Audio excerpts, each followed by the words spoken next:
Buenos días.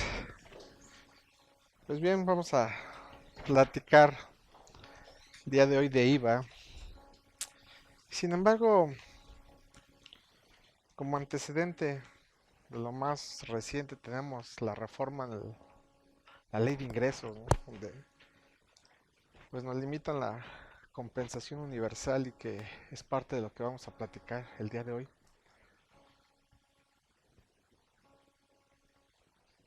Están por la idea de esta reforma fue que dicen que por unos pagan todos, ¿no?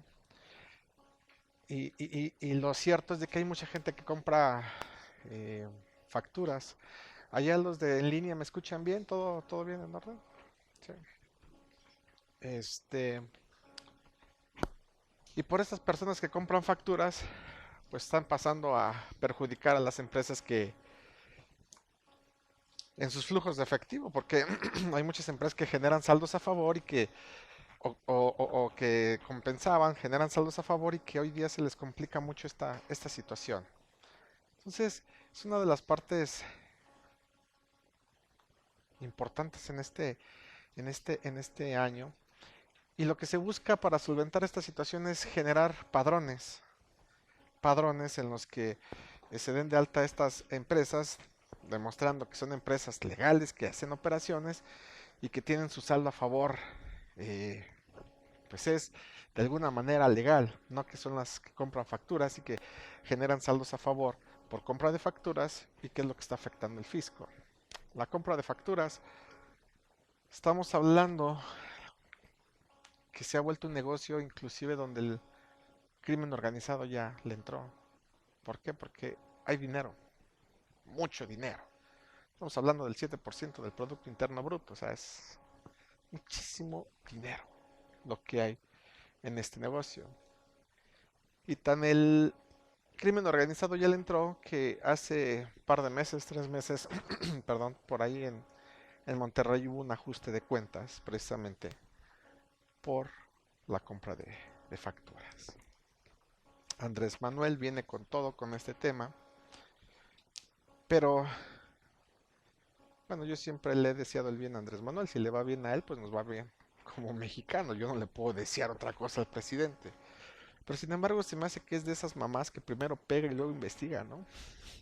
Primero llega, golpea y luego a ver qué pasó. No, espérame, primero investiga y ve cómo están las cosas. Lo mismo sucedió con la gasolina. Llegó, cerró ductos y a ver, Morelia no pudo atacar, no atacó lo de los ferrocarriles. En fin, muchas cosas. Dicen que de política, religión y de fútbol no nos metamos en líos. Pero en el ámbito fiscal llegó y pegó.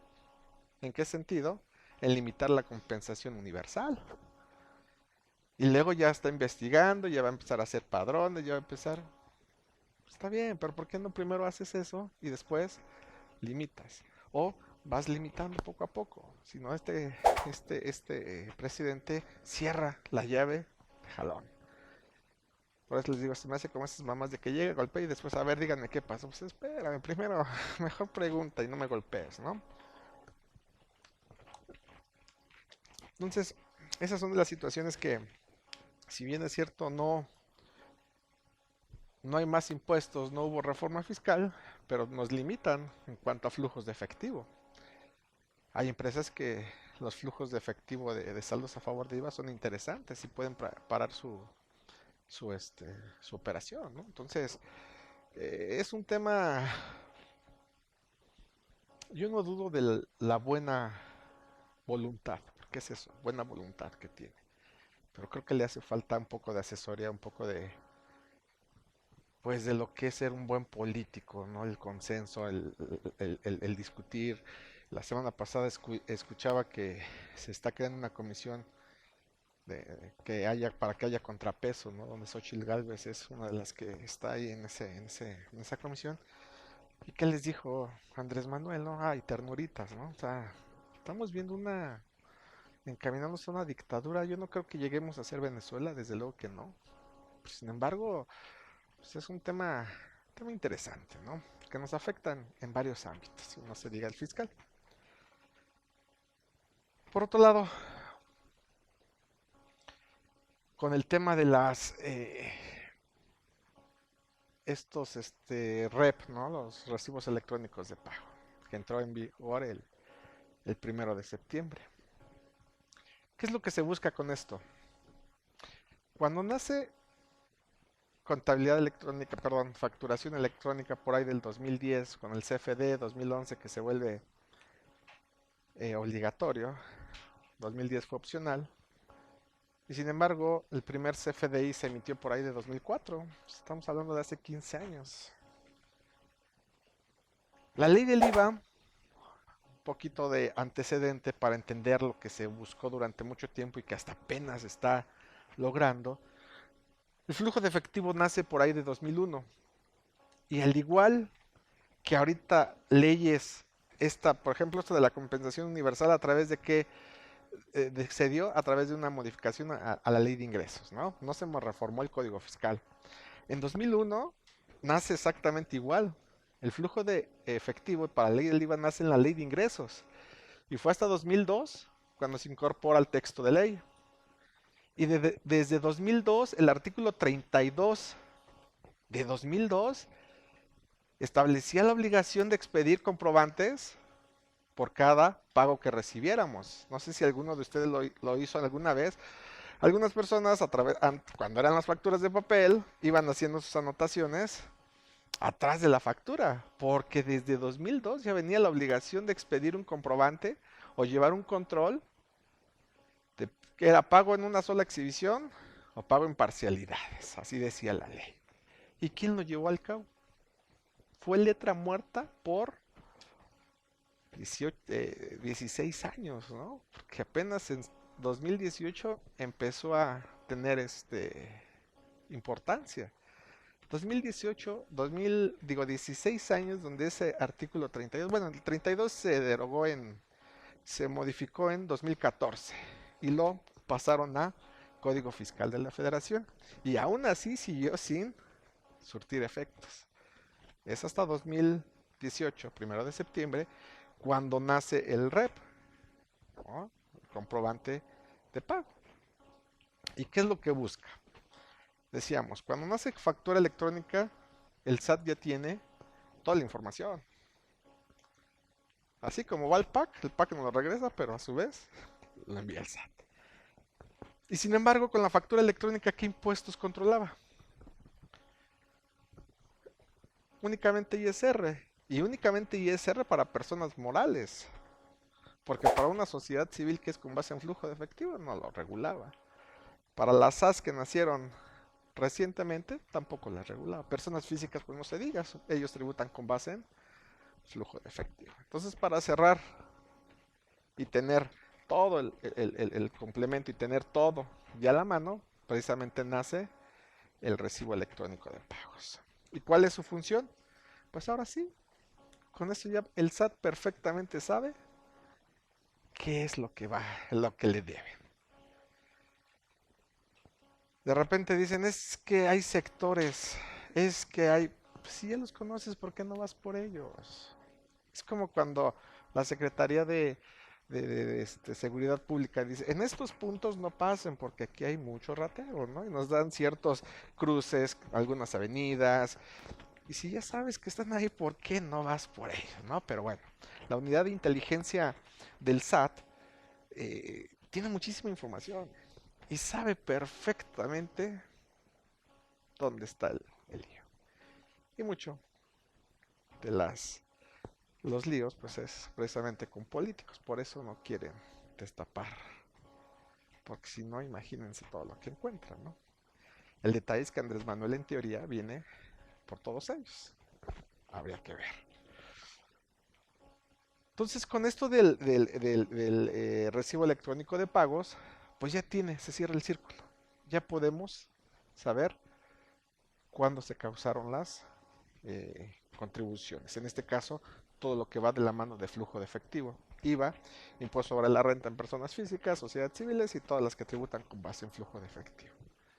Y sin embargo, todavía sigue habiendo dudas. Y por ahí hay una regla, la 27144, que yo no les recomiendo que la utilicen. uses en caso de emergencia. ¿Pero en qué consiste esta regla?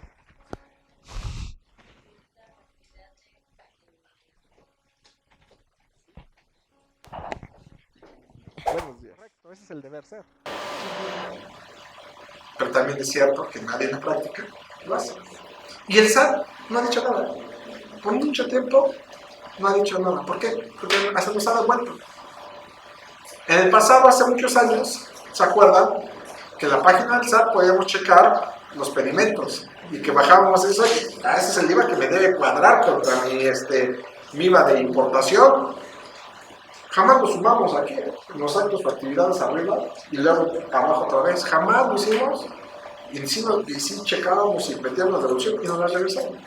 Tampoco el SAT conoce eso. Entonces, ese es el deber ser. La verdad es que no hay más. También eso es cierto, ¿sabes?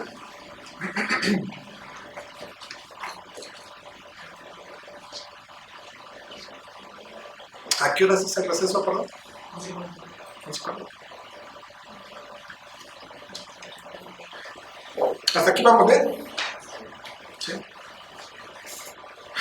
El impuesto a calcular aplicado, eso ya lo sabemos, la tasa del 16%, y en ningún caso se considera que forma parte de dichos valores. Un tema que se discutió mucho ahora con el tema de la región fronteriza, algo que se mencionó mucho y que ¿Qué va a pasar y qué ha pasado en año? ¿Se acuerdan que antes la región fronteriza, cuánto era su tasa? 11%. Y ahora con el estímulo de la región fronteriza, bajó al 8%. Pero muchos decían, no, es que no lo van a... O sea, ellos, si tienen un precio de venta, por ejemplo, Telcel, su plan, no sé qué, de 399, pues te lo va a seguir vendiendo en 399. Nada más que lo que esos 8% que te va, que es de IVA, ahora lo va a aumentar a la base, ¿no? Lo va a regresar. Es lo que se decía. Y sin embargo, por cómo está redactado el estímulo, no es una tasa del 8, porque es otra de las cosas. Es una tasa del 16 con un estímulo del 8, que en efecto queda el 8, pero realmente la tasa es del 16. No es que haya bajado.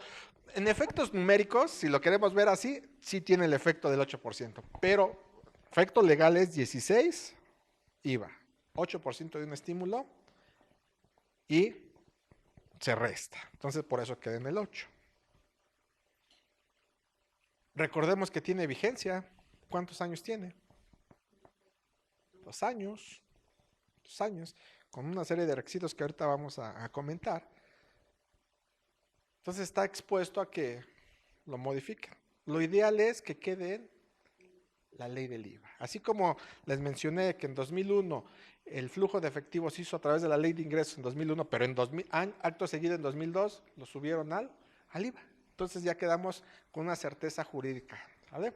Entonces, en ningún caso se considerará que forma parte de dichos valores. Pero luego vamos con el mecánico, el clásico ejemplo. Oye, ¿cuánto me cobras por las balat? Bla, bla, bla. 10,000 pesos. Ah, ok, te mando mis datos de facturación. Ah, no, si quieres factura es masiva. Espérame. La ley dice que no. O sea, tú ya debes dar un precio final con IVA. Las cartas de los restaurantes, ¿qué dicen hasta el final? ¿No han visto qué dice? Estos precios ya incluyen IVA. Ahí sí, ya incluyen IVA. Pero el mecánico es, no, quieres factura es masiva, ¿no? Entonces, mira, qué buena onda, ¿sabes? El contribuyente trasladará dicho, perdón, no. El contribuyente trasladará dicho impuesto en forma expresa y por separado. ¿Qué es en forma expresa? Esto. En forma expresa, perdón, es 16, 0%, exento. Que hay una facilidad que el exento no lo pongas, ¿no?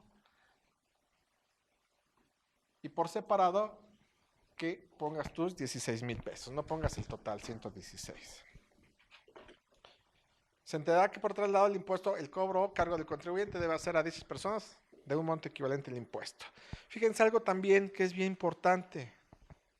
El IVA no es tuyo. Una vez me dice una persona, oye, ayúdame a optimizar los impuestos. Sale, mándame una balanza, ¿qué pagas? IVA y retenciones. Ándale pues. Ni cómo ayudarte, el IVA no es tuyo. La retención es menos. Pues no estás pagando tus impuestos. El problema es de que muchos empresarios hacen el flujo sobre 116. Y entonces piensan que esos 16 es suyo. Y ahí ya tienen error. Hacen, perdón. Dicen que sobran. Sobran. Y luego como sobran, van para acá. Empresario rico, empresa pobre. Desgraciadamente es la realidad de nuestras empresas mexicanas.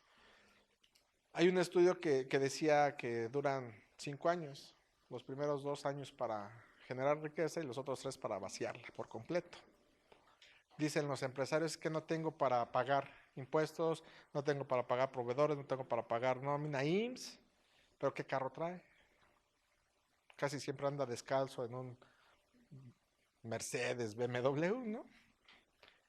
Y el INEGI, hay un estudio del INEGI, lo pueden consultar en la página del INEGI, donde el promedio de la expectativa de vida es dependiendo del número de empleados. Una empresa que se crea con 2 empleados, de 2 a 10, tiene menos probabilidades de vida que una empresa que se crea con 50, desde el inicio con 50 empleados o más. Y eso lo pueden ver en la página del INEGI. Interesante ese tema. Entonces, recomendación a los empresarios. Nosotros sabemos perfectamente que el IVA no es de ellos, pero hay que hacerles hincapié que ellos deben hacer sus presupuestos hasta antes del IVA, ¿sale?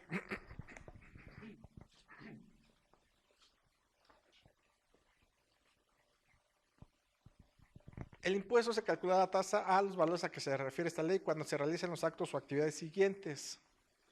Bueno, en la ley del IVA no lo puse aquí porque a veces también pasar toda la ley.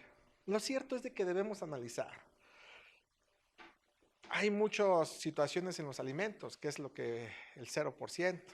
¿Se acuerdan hace muchos años que Fox, desde mi muy particular punto de vista, porque luego digo comentarios y dices, no, no es cierto, mi punto de vista, estoy abierto a los demás, desde luego.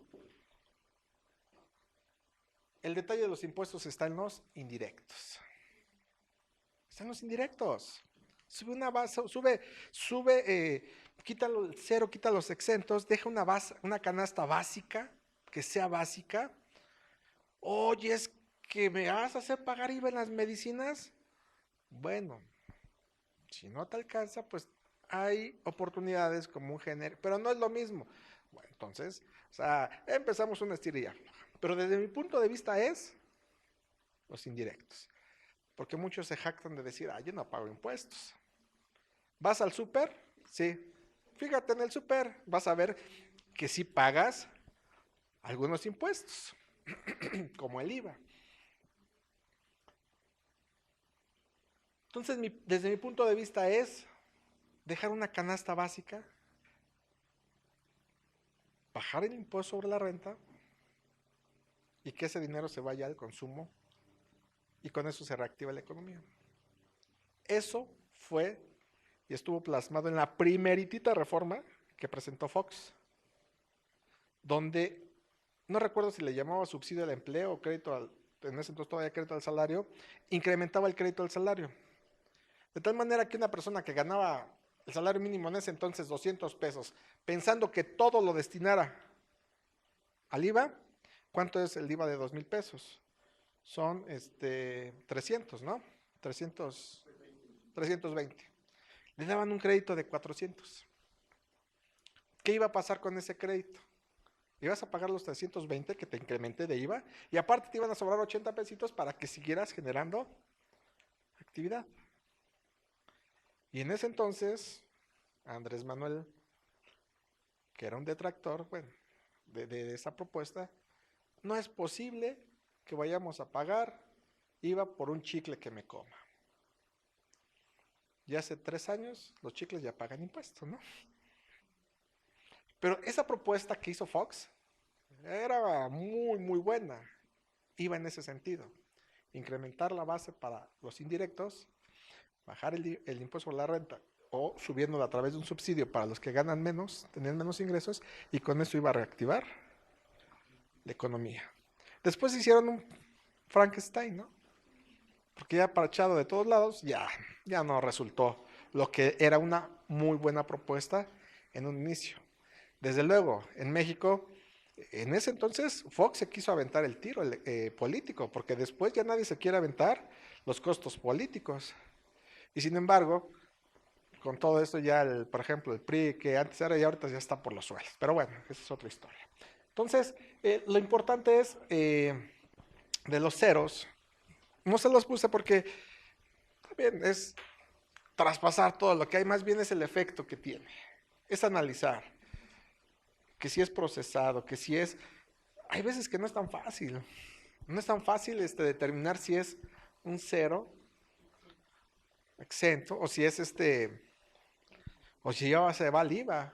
Por ejemplo, se me ocurre los servicios hospitalarios. Ahí está la prueba. Y en el caso de uso o goce temporal, es uno de ellos. Porque como para impuesto sobre la renta es deducción ciega, para el IVA acreditar, para IVA ya no piden comprobantes, entonces no pueden acreditar nada. ¿Sale? Momentos de causación en el caso de la importación.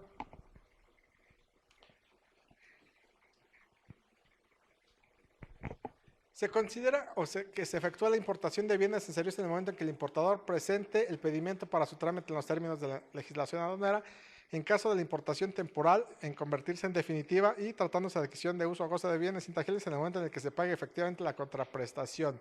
Aquí tenemos un detalle, bueno, vámonos por partes, como Jack dirían. ¿Saben quién es Jack? El destripado. Poco de humor negro, ¿verdad? Pero bueno,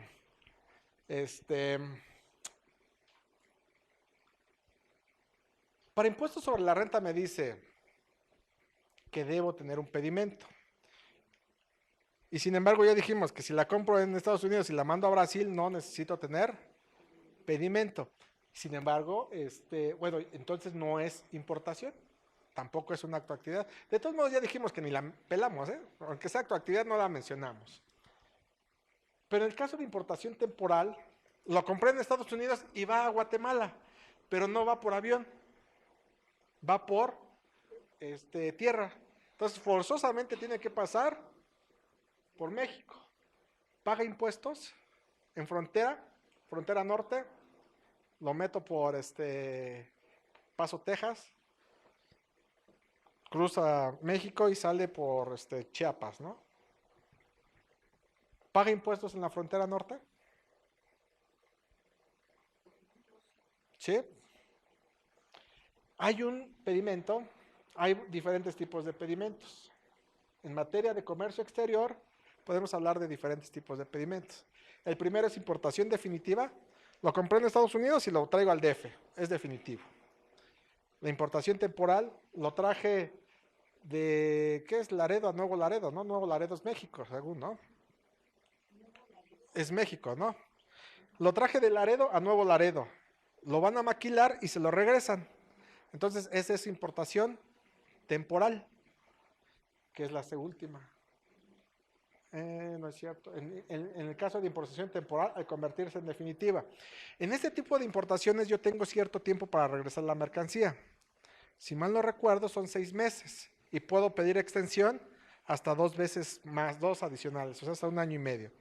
Si yo después de ese tiempo no regreso la mercancía, se convierte en definitiva.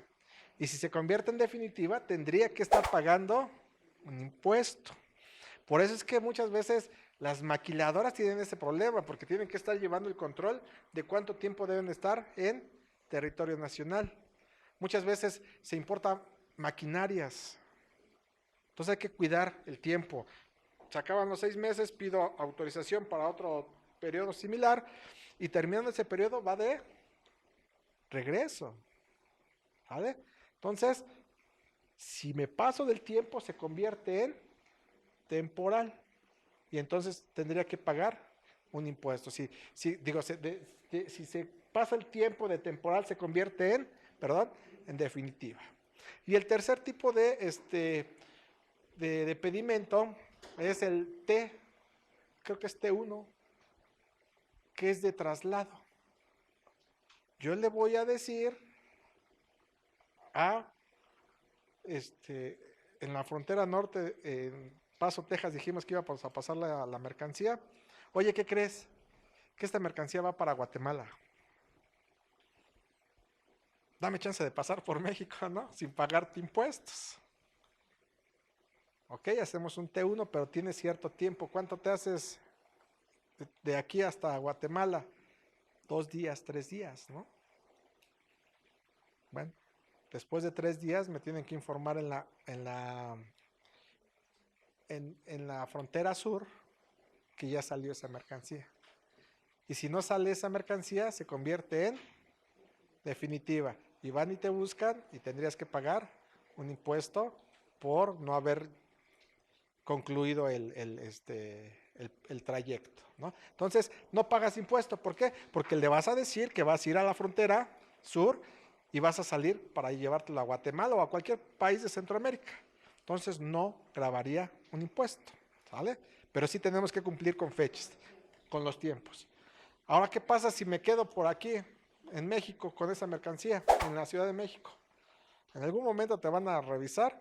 ¿Y qué pasa con una mercancía que no se demuestra la legal estancia en el país? ¿Qué es eso? Diría los tigres del norte, contrabando y traición, ¿no? Contrabando, perdón. Y me decía, aparte, pues ya ves lo que le pasó a ¿cómo se llama? Al que, yo no me acuerdo de los nombres, de que le metió unos plomazos por traición, ¿no? Porque me engañó. Cuando habían llevado, pero bueno. Y el delito de contrabando es grave. Es gravísimo, te toca bote, tambo, fresco, botellón, como le quieras llamar. Y aparte, ¿después de cuánto tiempo no me pueden meter al bote por contrabando? Ajá. A lo mejor hoy 2019, no, en el 2010, dije que le iba a pasar por Guatemala y no, no lo pasé. Y hoy 2019 vienen y me dicen, oye, eso que dijiste esa maquinaria que dijiste que te ibas a llevar, no la pasaste, es contrabando. ¿Hay periodo de caducidad? ¿Sí? En el tema de contrabando, no, nunca caduca. Es lo que dirían mis amigos, los abogados, es de tracto sucesivo. ¿Qué quiere decir? Es de que en cualquier momento que detecten, si esto no lo importé legalmente, ahorita, oye, lo importé hace 10 años, sí, pero te estoy detectando y ahorita es contrabando. O sea, de tracto sucesivo es que siempre se va a considerar contrabando. Y si hoy te detecto que este libro lo importaste a México sin pedimentos, sin pagar los impuestos, eres contrabando y vas para el bote. Entonces, por eso es bien importante los tiempos. Porque a lo mejor dices, no, pues ahora no, no creo que se den cuenta, pero el día que se den cuenta, aparte que te van a cobrar el IVA, porque se volvió definitiva, te van a meter al bote por el delito de contrabando. Porque el delito de contrabando es pena corporal. ¿Vale? Entonces, ahí es donde debemos cuidar estos temas tratándose de importación. No voy a causar impuesto por tratarse de traslado. No voy a causar impuesto por tratarse de temporal. Pero si en algún momento el temporal se vuelve definitivo o el de traslado por alguna razón ya no llegó a la frontera sur y lo dejaste en México, tendrías que estar dando aviso para cambiar ese tipo de pedimento, que ya no va a ser. Vamos a pensar, oye, sí lo voy a llevar a Guatemala, pero primero voy a pasar a las oficinas de México, que le hagan no sé qué, y de ahí me lo llevo. Y llegando a las oficinas de México dices, esta maquinaria mejor la vendemos, ya tengo otro cliente, bla, bla, bla, vamos a vendérsela al cliente que está en México. Primer punto, para hacer deducible esa compra, porque ya lo vas a vender a un mexicano, tendrías que ir a aduanas y decir, oye, esta mercancía que fue T1, que era temporal, ya se convierte en definitiva. En ese momento pago el IVA.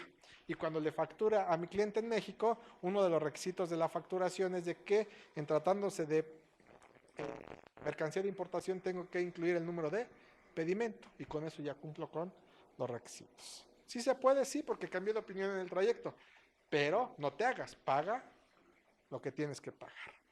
Y hay otro tipo de pedimento que es el R. Ese nada más es de rectificación. ¿Vale?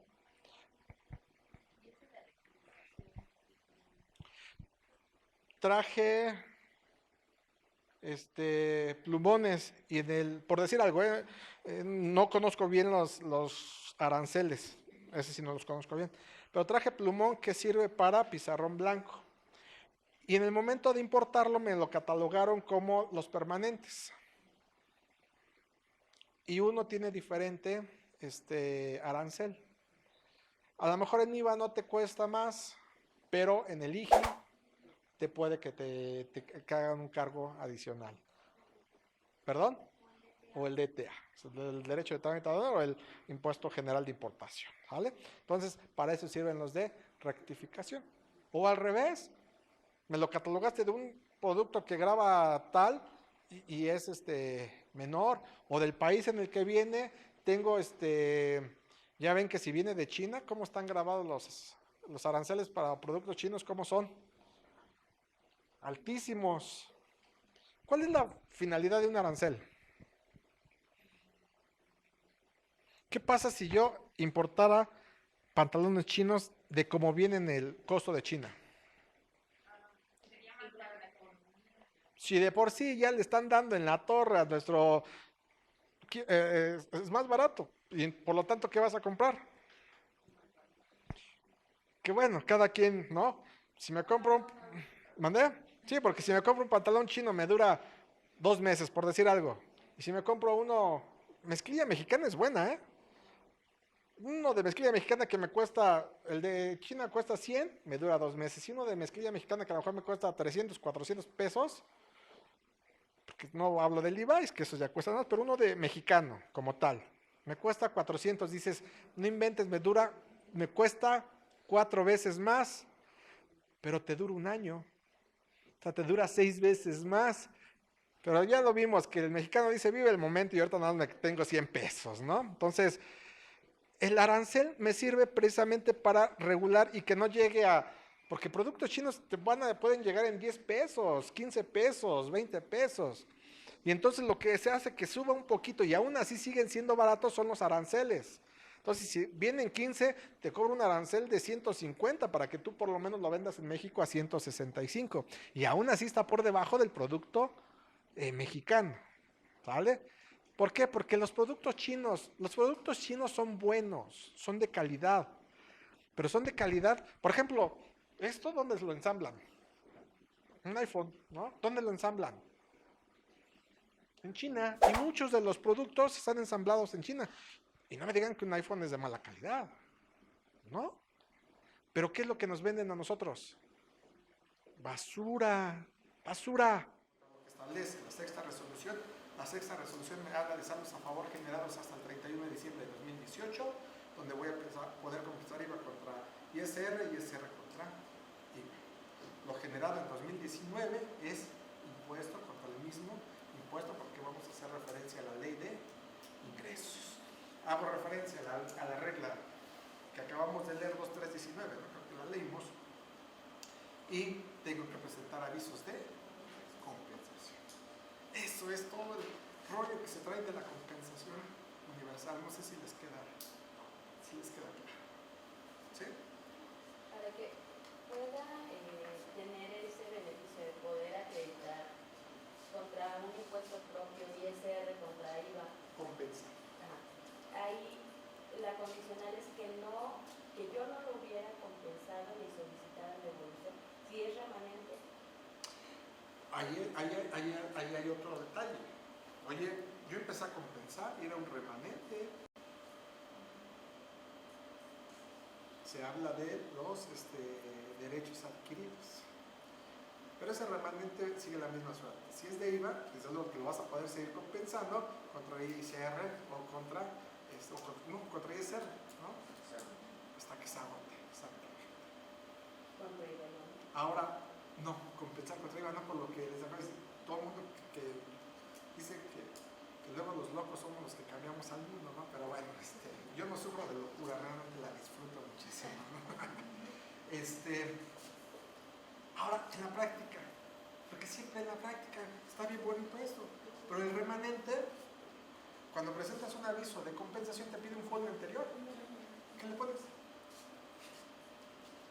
¿No? Entonces, y no presenté aviso porque lo presenté en DIP, me apegué a la regla 2313. ¿Qué le pones? Yo le pongo el folio, ¿eh? El folio de la declaración. Pero te dice que no lo reconoce. ¿Te puedo reconocer? Porque, bueno, yo lo había visto de esa manera, o le pones el folio que te deje, o tendrías que presentar una visa de compensación, lo cual ya en las cuestiones prácticas dices, oye, espérame, me estás haciendo trabajar todavía más, ¿no? Sí, pero no te deja lo mismo. Y no te deja ya lo... Dice que no lo que no lo reconoce. reconoce. Sí, porque se tiene que ir a... Entonces yo le puse que no la renueven. Bueno, la otra, ¿no? La otra, que es lo que les dije. Lo que les dije ese rato. Métele al sistema lo que me deje avanzar. Oye, no es remanente. ¿Y por qué no me habilitas el sistema para hacerlo correctamente? No es mi bronca. Entonces, a eso me refería ese rato. Con que le pongamos donde nos deje avanzar con tal de presentarlo. Y que el día de mañana que me diga no es remanente, pues habilítame bien tu portal para poder presentarme de forma correcta. A eso me refería cuando decía, ponga algo donde me deje avanzar, aunque nada tenga que ver. Sí, queda clara esta parte, sí, quedamos bien. Porque realmente en esto del decreto, incluso creo que les puse toda la parte de impuesto sobre la renta. Y realmente el impuesto sobre la renta, pues no vamos a ver nada. Nos vamos a ir hasta el artículo...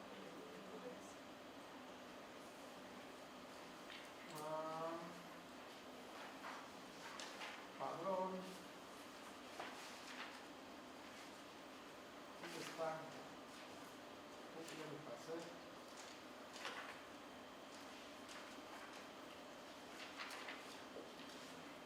Aquí está.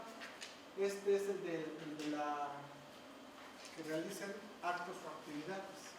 Se otorga un estímulo fiscal a personas físicas y morales que realicen actos o actividades de la generación de bienes, establecimientos ubicados en la región fronteriza norte, consistente en un crédito. Aquí está el crédito. No es que baje al 8%, no baja al 8%. Estoy dando un crédito. Inclusive, al emitir el CFDI tuvieron que haber corregido esa parte. El IVA no es del 8%, el IVA es del 16%, y por otro lado hay un crédito fiscal que equivale al 8%. Entonces, el crédito fiscal es del 50%. No es que el IVA, muchos dicen, sí bajó al 8%, sí, pero en efecto técnico y legal sigue siendo del 16% más un crédito del menos, en este caso, un crédito del 8%. ¿Vale? Por simplificación, se aplicará en forma directa sobre la tasa. Por simplificación, ¿no? Me gusta esta palabra de simplificación administrativa, porque cuando hablan de simplificación administrativa, bendito Dios, es cuando más chamba tenemos.